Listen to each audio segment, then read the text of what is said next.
Shalom, selamat pagi Bapak Ibu Saudara-saudara dan sahabat yang terkasih.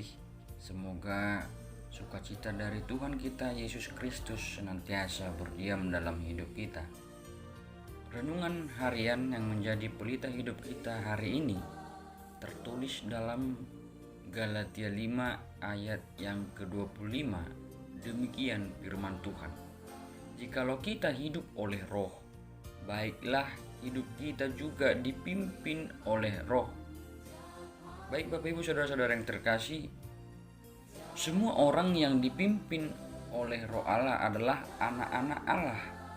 Oleh roh itu kita dimampukan untuk berseru kepada Allah, ya Aba, ya Bapa. Ini memperlihatkan kepada kita bahwa kita sebagai anak-anak Allah memiliki hubungan yang luar biasa dekat dengan Tuhan Allah kita. Maka status istimewa sebagai anak-anak Allah, kita harus hormat, tunduk dan taat terhadap Allah lewat tuntunan dan pimpinan Roh Kudus dalam hidup kita. Manusia yang menjadi pengikut Kristus sebagai kita yang saat ini telah dibebaskan dari dosa dan maut, yang telah merdeka, kita harus mau untuk dipimpin oleh Roh Kudus agar kita tidak mengalami yang namanya kegagalan dalam hal kedewasaan iman. Sehingga penting orang Kristen memberikan dirinya, memberikan hidupnya untuk dipimpin oleh Roh Kudus, tunduk dan taat pada kehendak Allah. Maka dalam Injil Matius pasal yang ke-26 ayat 41b dituliskan demikian.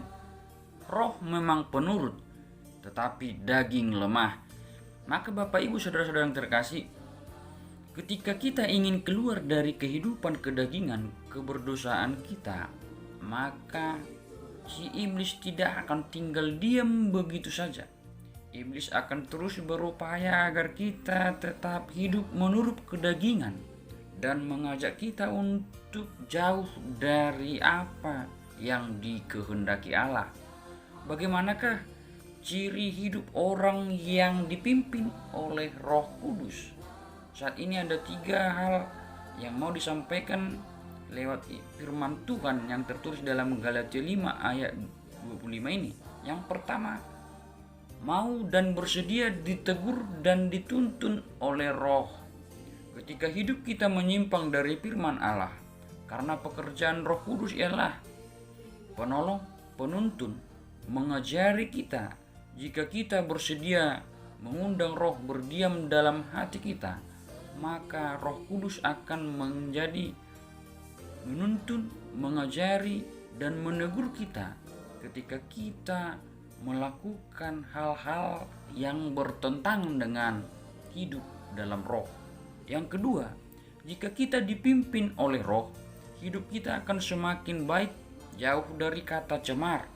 Hidup rohani kita selalu bertumbuh di bawah bimbingan dan pimpinan Roh Kudus. Yang ketiga, orang percaya yang hidupnya dipimpin oleh Roh, berjalan bersama Roh Allah, akan selalu memperhatikan jalan hidupnya, akan menghidupi keinginan Roh, bukan keinginan daging ataupun kedagingan. Maka jika hidup kita dalam Roh dan dipimpin oleh Roh, maka Roh Allah yang menguasai hidup kita, maka kita akan hidup sesuai dengan apa yang dikehendaki Allah yang Maha Kudus. Maka Paulus mengatakan, hiduplah oleh Roh, maka kamu tidak akan menuruti keinginan daging. Maka ketika Roh Kudus berdiam dan berkarya dalam hidup kita, maka kita akan mampu mengalahkan segala keinginan kedagingan dan melawan keinginan daging, dan tetap mampu untuk dipimpin oleh Roh Kudus dalam hidup kita, sehingga kita tidak menjadi tawanan oleh dosa, tetapi kita merdeka dari keinginan daging, bebas dari perhambaan dosa. Maka saudara-saudara yang terkasih dan sahabat muda, kita harus bisa menunjukkan kualitas hidup kita sebagai orang Kristen yang telah bebas dan dimerdekakan oleh Yesus Kristus dari dosa berbeda dan tampil beda, istimewa dari orang-orang yang tidak mengenal Kristus dan yang hidupnya tidak dipimpin oleh roh ataupun yang masih hidup dalam kedagingan. Sehingga Allah menginginkan kita untuk menghasilkan buah, yaitu buah yang baik, buah-buah roh yang tertulis dalam Galatia 5 ayat yang ke-22 dan 23, yaitu kasih, sukacita, damai sejahtera, sabar, murah hati, baik dan setia, lemah lembut, menguasai diri.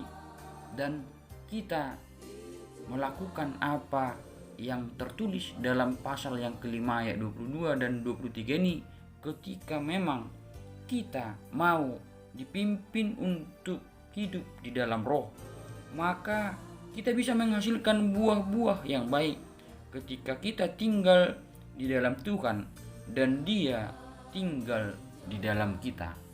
Amin. Kita berdoa. Ya Allah, kami bersyukur buat seluruh kebaikan Tuhan dalam hidup kami. Maka melalui firman-Mu yang mengingatkan kami supaya kami hidup dipimpin oleh Roh-Mu yang kudus, dan biarlah Roh-Mu bekerja dan berkarya dalam hidup kami, dan ajar kami, tuntun kami setiap saat untuk hidup sesuai dengan apa yang Tuhan kehendaki, sehingga kami mampu meninggalkan kehidupan kedagingan kami, tetapi kami hidup untuk berbuah dan mengerjakan apa yang Tuhan kehendaki. Di dalam nama anak-Mu Tuhan Yesus Kristus kami bersyukur. Amin. Bapak Ibu saudara-saudara, demikianlah renungan harian kita yang menjadi pelita hidup kita hari ini. Semoga Tuhan Allah memberkati kita selalu.